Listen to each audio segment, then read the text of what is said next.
late 80s, they're 89. Thelma and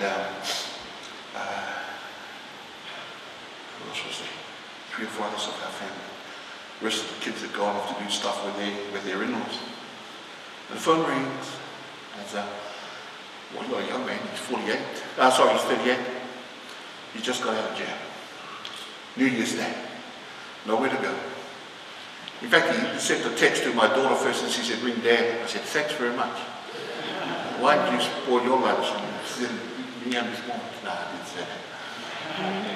But I said to Thelma, I said, honey, Jesus wants to come and have lunch with us again today. I've got to go pick up this guy from jail. She just smiled. Because we learned a wonderful lesson some time ago. Very young couple, and Thelma was expecting it. This guy comes around, just got out of jail, and probably we were living down in the hut. Just got out of jail, and I used to go up to the prison and open my big mouth and say, if you ever need help coming, make contact with us, so he did. I got home late from work, and so he'd been at home all afternoon with Thelma. And he sat outside, even though she'd invited him, and he said, no, I'll wait till Sam comes back. So I get back about 7 o'clock, we sit down and have a meal together. By midnight, he's laid his whole history out before me. The violence toward women, and abuse, locked in and out of jail. And in my mind, I'm smiling as he's telling me the story, but in my mind, I said, this turkey's been at home with him all afternoon. Yeah. And then I realized, it's obvious that he's got nowhere to go, nowhere to stay. So I got to leave for work at about 6:30 in the morning. Any sane husband would not leave his wife at home with someone with that sort of history. So I ring my mates up who got a flat, a whole bunch of guys. And they got a flat for this very reason. And so, yeah, well, come around, let us be a bit. Midnight, they come around to pick him up, and he was grateful. Thanked us. And as they drove out, the Lord spoke to my heart. Just said to me, you just turned me away. I learned a wonderful lesson that night. That Jesus comes in the woundedness and brokenness of people's lives. And I just turned them away. Made a promise to him that night that I'd never do it again. Both of them like that. And we've had the wonderful privilege of Jesus coming and visiting us every now and again. Someone who hasn't got a beard, doesn't have a home, gets out of jail. Pretty colourful people at times. But they come. So one came for New Year's. Stayed with him. He did some pretty stupid stuff.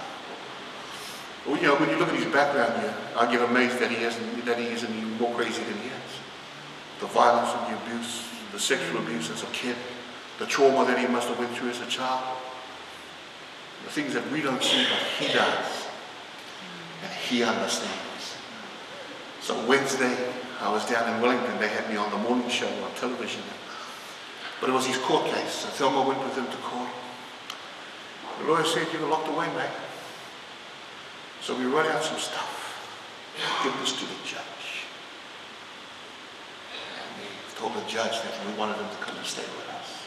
And this is what we do. This is the future that we envisage for him if we take these steps. And the judge looked at this stuff and he says, Mr. Zanza, he said, you should be put away. He says, but I want to accept this. And firstly, it was conditions for bail. So that was successful. And then I put in an application for home detention.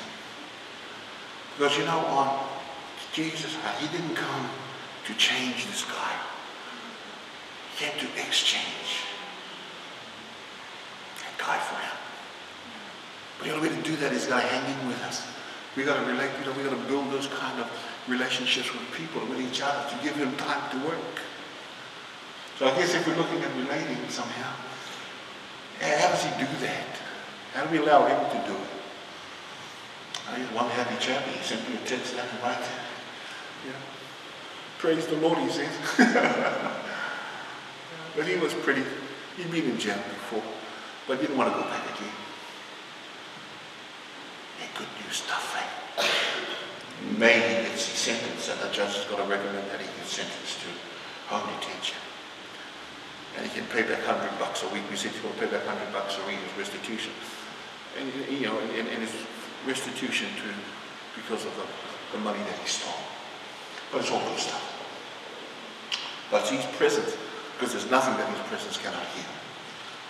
You know his purpose, that this nation is your people. That's what God says to Moses. God so loved this nation, this world, New Zealand, to seek the welfare of the city of Auckland and the Auckland region, to restore life in all its fullness. That's where we're heading.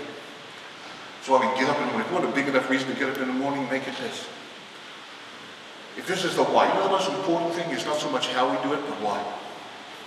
There are 1,000,001 different hows. And they all could be relevant, they all could be okay.